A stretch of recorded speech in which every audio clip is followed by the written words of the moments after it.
fans, it's Monday.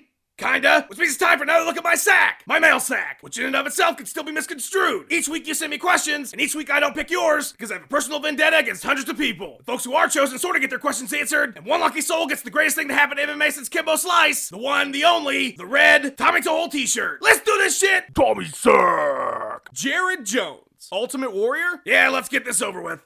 What does one Mr. Perfect walk as or portray himself as? As he becomes so imperfect, he goes beyond perfect. Perfect. Scott Savo. If you could go back in time and change anything in MMA history, what would it be? I would go back to the night of November 12th, 1993, and I would tell Art Jimerson that one boxing glove is a bad idea. I would also let him know that there's this thing called Brazilian Jiu-Jitsu, and that he shouldn't tap until Hoist actually does something that hurts. Of course, if Art doesn't wear the glove, he catches Hoist with a mean left, then mixed martial arts never takes off, and Brock Lesnar's never born. So maybe I just go back and give James Thompson a high five. Alex Zaganelli. Tommy, are you running out of funny shit to say? Not yet. Dick Jungle Blunder Pussy Flibber Slibber.